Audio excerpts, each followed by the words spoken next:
ওবায়দুল কাদের সাহেব তো অনেক কথাই বলছেন, আমি পালাবো না। কে বলেছে পালাবো? তো পালাইলেন তো। তো রাশেক রহমান নিয়ে আপনি কথা বলছেন, আপনার নৈতিক অবস্থান কোথায়? কেন আপনার কথা কেউ বিশ্বাস করবে? আপনার নিজের আপন ভাই আপনাকে নিয়ে গালিগালাজ করে, ওইটা তো ঠিক করতে পারেন নাই।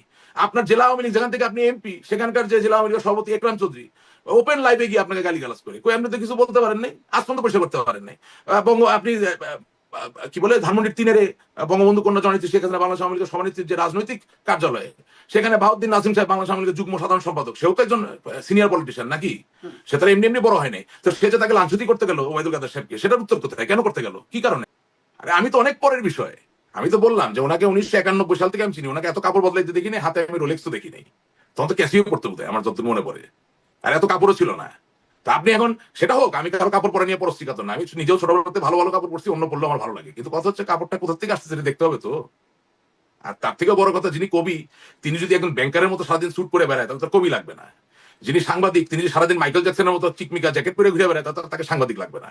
সুতরাং আমার দেশের রাজনীতিতে হিউমিলিটির তো একটা ব্যাপার আছে। তো ধরেন একটা কথার কথা বলছি, ধরেন একে খান গ্রুপ, তারাও তো রাজনীতিবিদ ছিল, একটা কথার কথা বলছি, হ্যাঁ।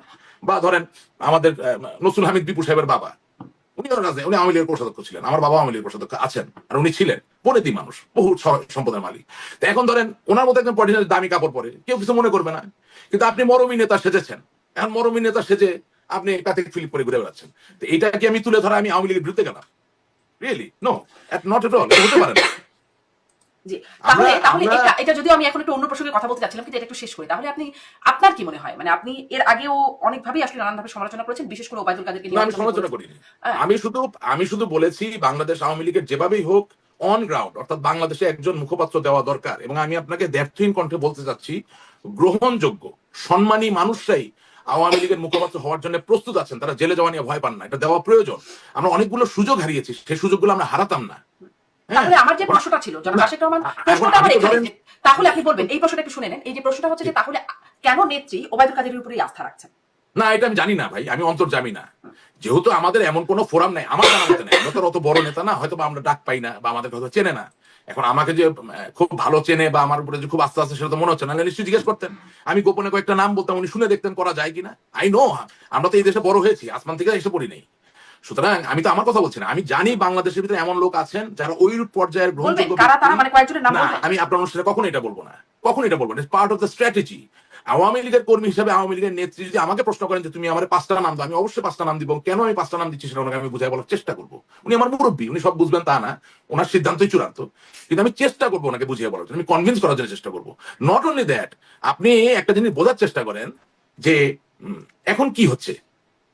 আপনি যখন 2024 সালের 7ই জানুয়ারি নির্বাচনের যে একটা নীতিভ্রষ্ট নির্বাচন, এটা যতক্ষণ আপনি আপহোল্ড করার চেষ্টা করছেন, আপনি বিশ্বাস করেন কোন এলাকাকে আপনি একীভূত করতে পারবেন না, অসম্ভব।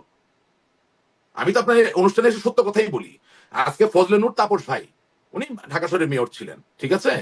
উনি যদি এখন 100 জন লোক নামাতে যান, আপনি কি মনে করেন যে তার যে ভিতরে ভিতরে প্রতিদ্বন্দ্বী ওই পদের জন্য ঢাকা শহরে আওয়ামী লীগের পক্ষ থেকে, সে আর 100 জন লোক নামাবে? কেউ তো ফকির না, কেউ তো গরিব না, নামলো না। আওয়ামী লীগ 3 বছর 4 বছর 5 বছর ক্ষমতায় গেল না, কারো কিছু যায় আসে না। এখানে মজার বিষয় হচ্ছে, আপনি এটা জিনিস খেয়াল করেন, যেসব অর্থ পাচারকারীদের কথা দিয়ে আপনি প্রোগ্রাম শুরু করেছিলেন 5ই আগস্টের পরে, এখন কোন গণমাধ্যমে তাদের নাম দেখেন?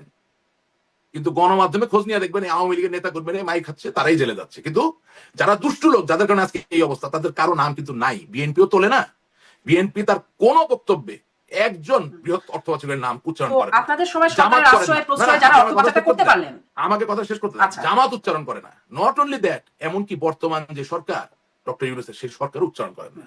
এই যে যারা যাদের আশ্রয়, মানে আপনাদের আশ্রয় প্রশ্রয় যারা অর্থ পাচারটা করতে পারলেন, তারা কি এখন দেশে যে আওয়ামী লীগ নেতারা যাদের অবস্থা খুব খারাপ, আপনাদের কাছেও নানান রকম সেটি তথ্য আসে, প্রশ্নই আসে না, ওটা কেন তারা হেল্প করবে? সোশ্যাল মিডিয়ায় তো জামা প্যান্ট চেঞ্জ করার ছবি ওবায়দুল কাদের সাহেবের আছে। আমি তো আওয়ামী লীগের বিরুদ্ধে একটা কথা বলি নাই, আমার কথা তো রেকর্ডেড হয়ে যাচ্ছে। আমি তো আপনার সাথে অনেক প্রোগ্রাম করেছি, আপনি তো বলতে পারবেন না আওয়ামী লীগের বিরুদ্ধে আমি কোনো কথা বলেছি। আওয়ামী লীগকে নিয়ে আমার কোনো সমালোচনা নেই, আমি বারবার বলছি আওয়ামী লীগ কোনো দোষ করে না। আওয়ামী লীগ কিভাবে দোষ করবে? আওয়ামী লীগ তো 1949 সালে 23 জুন থেকে বাঙালির জন্য সংগ্রাম করলো, আন্দোলন করলো। আওয়ামী লীগ কেমন আপনি দোষ দিবেন? আওয়ামী লীগ ছাড়া বাংলাদেশের স্বাধীনতা হলো কিভাবে? বঙ্গবন্ধু ছাড়া, আওয়ামী লীগ ছাড়া আমাদের স্বাধীনতা ইতিহাস। আওয়ামী লীগের শীর্ষ নেতা থেকে শুরু করে আওয়ামী লীগের পরের ধাপের নেতারা যারা সিদ্ধান্ত নেন, তারা যদি দোষ করেন তাহলে আওয়ামী লীগকে দোষ না করেন। শুনেন, আওয়ামী লীগের বাবার সম্পত্তি এটা কি রেজিস্ট্রি অফিসে লেখা হয়েছে? আওয়ামী লীগের কোন লোক নেতা হতে পারেন, পদধারী হতে পারেন, আমি তাকে নিয়ে কথা বলতে পারবো না তিনি অন্যায় করলে?